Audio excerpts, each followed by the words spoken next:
Hi, before we find out what happens next, make sure to give us a like and subscribe to the channel. It takes a second and really help us grow. Out of the story.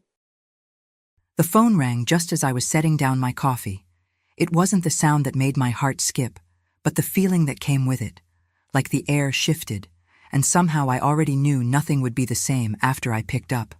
I hesitated, staring at the screen. Unknown number. Hello? My voice sounded steadier than I felt. Mrs. Hart? The woman on the other end sounded tired, kind, but tired. This is Rachel Martin with Child and Family Services. I was hoping to speak with Mr. Hart. I didn't expect— Well, I appreciate you taking the call. I'm so sorry for your loss. I'm calling regarding Eli. My stomach dropped. The name meant nothing to me, but my gut told me everything. I gripped the counter, forcing my voice to stay calm. Yes, of course. What about him? Rachel seemed relieved. Thank you. His mother passed away 2 days ago. Eli is safe, but he's alone. We've been trying to connect with family to discuss next steps. My pulse roared in my ears. I felt the room tilt, the world shift beneath my feet. My coffee cup slipped from my hand, shattering on the tile. I closed my eyes, steadying my breath. What would you like me to do? Later that day, I sat in a small office that smelled faintly of old coffee and paperwork. Rachel sat across from me, patient, watching as I tried to piece my world back together. My hands trembled as I clutched a tissue I hadn't realized she'd given me. A boy. Mark's son. A truth that shattered everything I thought I knew. Where is he? I asked quietly. At a temporary placement. He's quiet, scared, grieving. He doesn't understand why no one's come for him. I took a breath that felt like my first in hours. I'll meet him. Rachel nodded. Thank you. He needs someone right now. I didn't know what I was walking into, but I knew this. I wouldn't let this kid face it alone. I don't know what I expected as I followed Rachel down the hallway of the group home. My mind felt like it was split in two, one half trying to make sense of Mark's betrayal, the other bracing for what I was about to see. The air smelled of disinfectant and something sweet, maybe from the snacks they'd set out for the kids. My palms were damp. My heart pounded so hard I wondered if Rachel could hear it. She stopped at a door, gave me a gentle look. He's been quiet. He doesn't say much, but he's polite. He's trying to be brave. I nodded, unable to trust my voice. When she opened the door, I stepped inside and saw him, Eli. Small for his age, dark hair that needed trimming, wide eyes that seemed too tired for someone so young. He sat on the edge of the bed, hands folded in his lap, like he didn't want to take up too much space. Hi, Eli, I said softly, my throat tight. I'm Hannah. He looked at me, uncertain. Are you here to take me somewhere? His voice was quiet, hopeful, but guarded. I'm here to meet you, I said, sitting in the chair across from him, and to figure out how to help. He glanced down at his hands. I thought maybe my dad would come. My breath caught, but I kept my face calm. I know. I'm so sorry you've had to wait. For the next hour we talked, about little things. His favorite food, his school, the dog he wished he had. I watched him start to relax, just a little, and I felt something shift in me. I couldn't change the past, but I could be here now. And I would be. The house felt colder when I walked through the door that night, as if the walls themselves knew the truth I carried inside me now. Mark was in his study, the glow of his computer screen lighting his face. He didn't look up when I entered, too absorbed in whatever was on his monitor, as if nothing had changed, as if my world hadn't just fallen apart. Mark, I said, my voice steady, though my hands trembled. We need to talk. He finally glanced at me, brows raised. What's wrong? I closed the door behind me, my heart pounding. I met Eli today. His face went pale before he recovered, replacing shock with irritation. Why would you do that? I got a call. They were trying to reach you. I answered. I had no idea what was coming because you never gave me the chance. My voice cracked, the weight of betrayal pressing down on me. How long, Mark? How long have you been lying to me? He stood abruptly, pacing like a caged animal. It wasn't supposed to be like this. That part of my life, it's done. I didn't want it to touch us. Touch us? My voice rose. You cheated on me. You had a child, and you buried it like it was some dirty secret. You let me live beside this lie every day. How could you? Mark stopped, his jaw tight. Because I didn't want to lose what we have. I was trying to protect it. I let out a hollow laugh. You weren't protecting anything. You were protecting yourself, your image, your comfort, not us. He ran a hand through his hair. What do you want me to say, Hannah? That I'm sorry? Fine, I'm sorry. But dragging this into our life now won't help anything. A child isn't something you erase, Mark. He's your son. He exists. You've been lying to me for years, and I don't really know if I can trust you again. Mark's eyes narrowed. I won't let this ruin everything we've built. I stared at him, feeling my heart splinter. No, Mark, you already have. The night after our fight, I barely slept. I lay in the dark, staring at the ceiling, replaying every word, every look, every crack in Mark's mask that I hadn't seen before. My mind churned with the weight of what he'd done and what it meant for the life I thought we'd built. I thought about the dinners we'd shared, the plans we'd made, the promises he broke without a second thought. By morning, only one truth remained clear. Eli was innocent. He was the only one with no say in any of this, and he was the one paying the price. I called Rachel as soon as the sun came up. My hands shook as I dialed, but my voice came out steady. I'd like to see him again, I said, almost before she could say hello. Of course, she replied gently. I think that would mean a lot to him. By the time I arrived, Eli was in the small courtyard behind the group home, sitting cross-legged on the grass, tracing patterns in the dirt with a stick. His hair fell over his eyes, and he looked smaller than I remembered. When I stepped closer, he glanced up at me, wary but hopeful. Hi, Eli, I said, lowering myself onto the grass beside him. How are you today? He shrugged, his voice small. Okay, I guess. Are you here to take me away now? I hesitated, my heart aching at the hope in his voice. I don't know everything yet, but I do know this. You don't have to be alone. He looked down, his fingers tightening around the stick. I don't want to go to another strange house. I just want someone to stay. I swallowed hard. I don't want that for you either, and I'm going to do my best to make sure you don't have to. He was quiet for a long moment, then asked, Are you mad at me? The question broke something in me. Oh, sweetheart, no, not at all. None of this is your fault. His shoulders eased a little, but his eyes stayed sad. My mom said my dad was busy. That's why he never came. I blinked back tears. You deserve better than that, and I'm going to try to be here for you, if that's okay. Eli nodded, and for the first time, I saw the faintest hint of a smile. We sat together in the soft morning light, and I felt it, the beginning of something that neither of us had planned for, but both of us needed.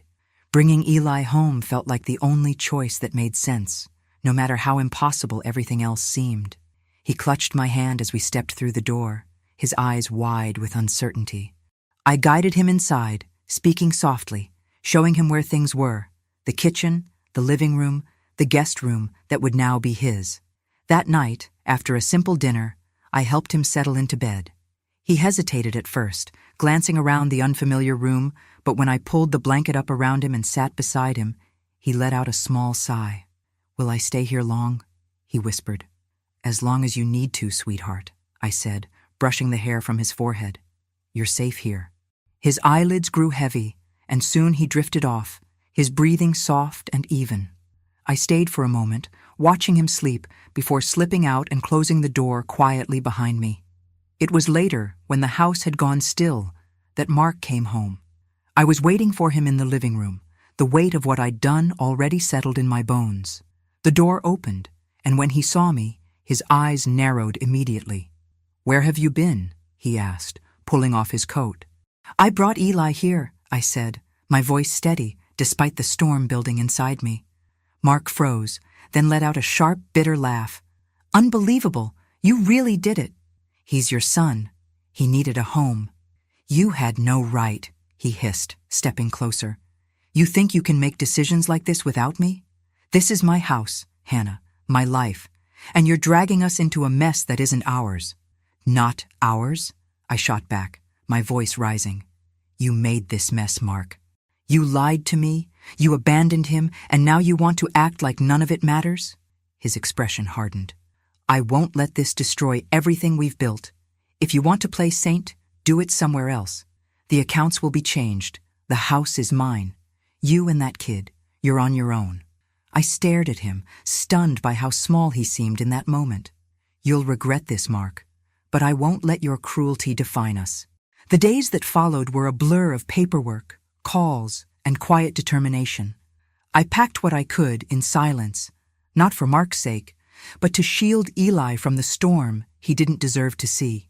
He stayed close to me, watching with wide, uncertain eyes, and I kept smiling for him, even when my heart felt like it might break. It's an adventure, sweetheart, I told him. Just you and me. We're going to be okay. Rachel helped us find a small apartment. Nothing fancy, but warm, with light that poured through the windows in the morning. The walls were bare, the furniture mismatched, but it felt like ours. I let Eli choose where to put the few things we brought. He lined up his books on the windowsill, placed a worn, stuffed bear at the foot of his bed. So he can watch over me, he explained.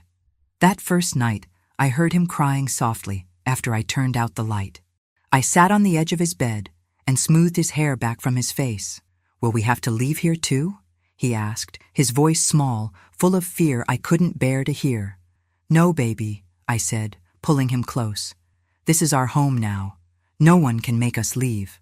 The next morning, we ate cereal out of mugs because I hadn't unpacked the dishes yet. Eli giggled, and I found myself laughing too, the sound unfamiliar but good. We made a game of unpacking, turning chores into small adventures. Thomas, the kind attorney Rachel connected me with, walked me through every step of the adoption. He explained the forms, the hearings, the legalities, always with patience. Mark's denial makes this simpler in a way, he said gently one afternoon as we signed the final papers. You're doing something remarkable, Hannah. I'm just doing what's right, I replied, though part of me still wondered if I'd ever feel strong enough for all of this. But Eli's hand in mine reminded me that maybe strength was in the choosing, not in the certainty. Weeks passed, and slowly, Eli's smile came easier. We found a rhythm. Simple dinners at the tiny table, bedtime stories on our worn couch, quiet laughter that filled the little rooms with something that felt like peace. On weekends, we walked to the park and fed the ducks, or painted pictures that we taped to the bare walls. And every time Eli reached for my hand, I felt more certain that we were exactly where we were meant to be. Life settled into a rhythm that felt fragile, but real. Eli started school, and I began to see him come alive in small ways. His quiet joy when he showed me a drawing, the way he hummed softly while building a puzzle. We created small rituals, hot cocoa after school, bedtime stories on the worn couch, Saturday walks to the park. Each moment felt like stitching together a life out of what was broken. I held tightly to it, guarding our little world with everything I had, until the day everything shifted again. It started as an ordinary meeting. Mrs. Green's office was familiar now, cluttered but warm, filled with children's art and books that seemed to lean into each other like old friends. Eli sat at a small table nearby, coloring intently, his tongue peeking out at the corner of his mouth as he focused. Every so often, he'd glance up to check that I was still there, and I'd nod or smile, grounding him and myself. Mrs. Green cleared her throat, drawing my attention. She adjusted her glasses and folded her hands, her expression more serious than I'd seen before.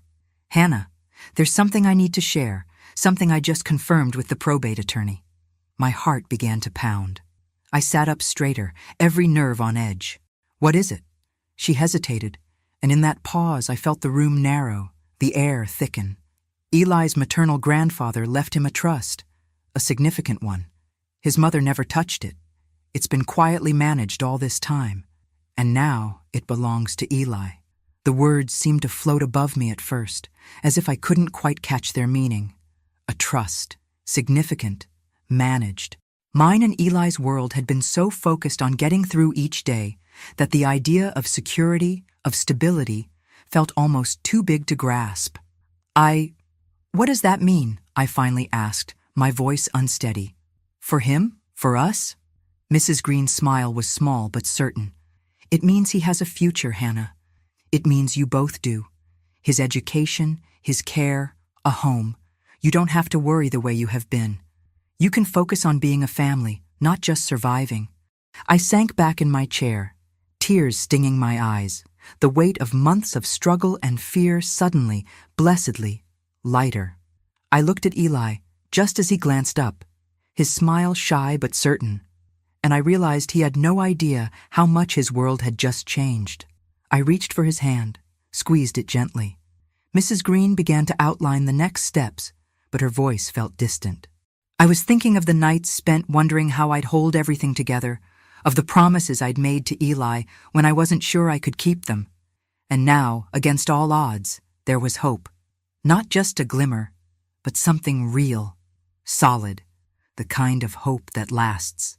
The days after that meeting felt different, as if the air itself had shifted. There was a lightness in our little apartment that hadn't been there before, a sense that maybe we weren't always going to have to fight so hard to stay afloat. I kept the news of the inheritance quiet at first, letting it settle in my own heart before trying to explain it to Eli in a way that wouldn't overwhelm him. We celebrated in small ways. I bought fresh flowers for the table, a proper set of dishes so we didn't have to use mugs for cereal anymore, and a second-hand bike for Eli. When he saw it, his face lit up in a way I hadn't seen before, pure joy unshadowed by worry. "Is it really mine?" he asked, his voice full of wonder. "All yours," I said, ruffling his hair. "Every bit of it." The bike became his favorite thing, and I watched him ride in slow, careful circles in the courtyard, his laughter echoing off the walls. We painted his room together, choosing a soft blue that reminded him of the sky, and taped up his drawings along one wall like a gallery. Every evening we ate dinner at our tiny table and talked about his day, his friends, his dreams. The weight that had pressed down on us for so long began to lift piece by piece. And at night, when I tucked him in and saw how easily he slept, I felt that weight lift from me too. For the first time in what felt like forever, I believed we weren't just surviving. We were beginning to truly live. It had been nearly a year since I'd walked out of Mark's house, Eli's small hand in mine, and started over. A year of building a life, of bedtime stories and bike rides, of quiet dinners and school mornings.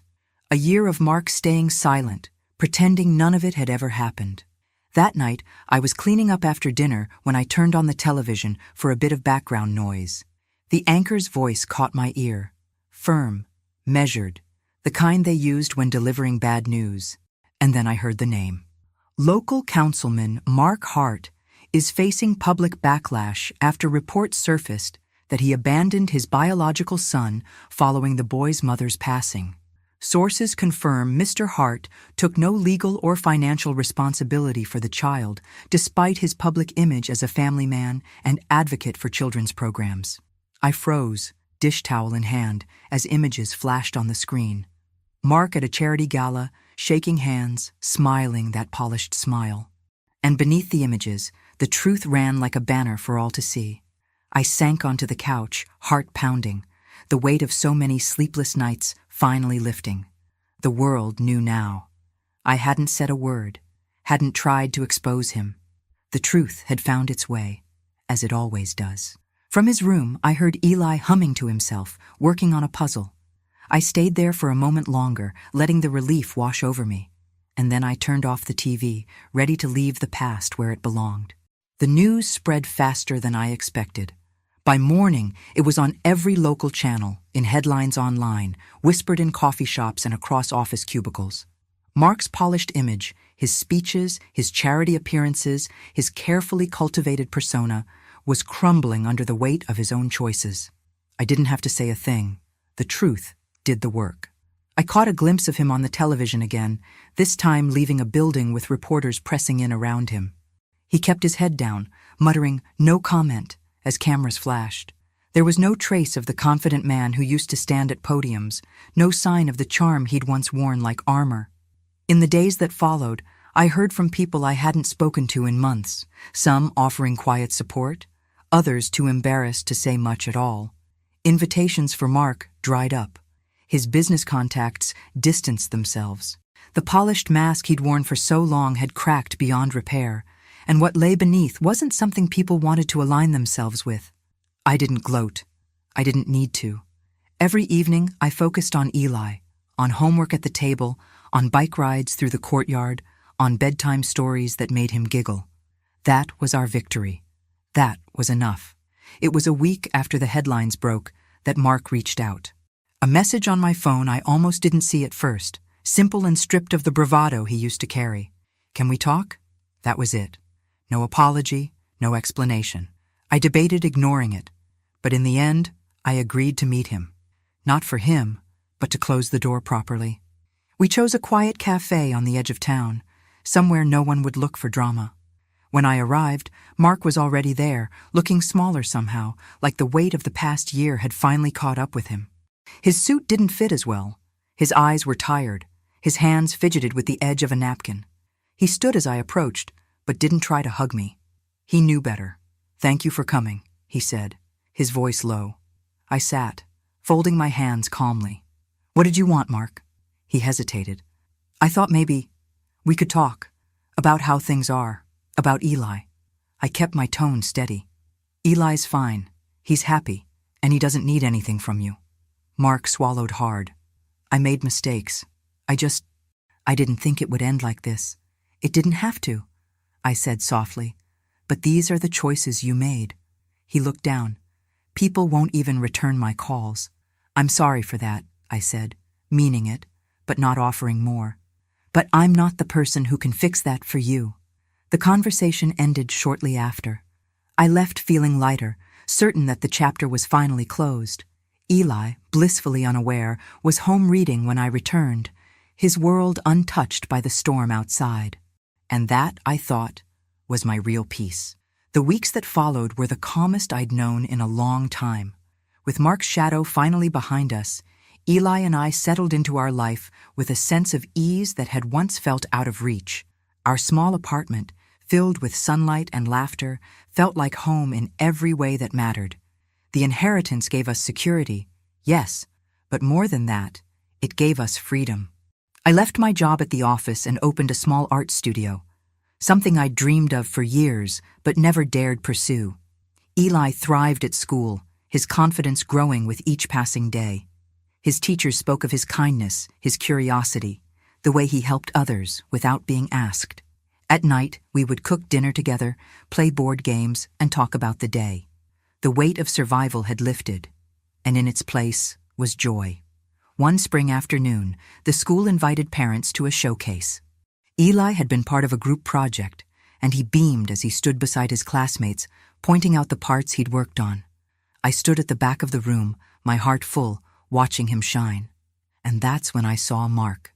He stood near the doorway, hands shoved in his pockets, watching from a distance. Our eyes met for a brief moment. I offered a polite nod, nothing more.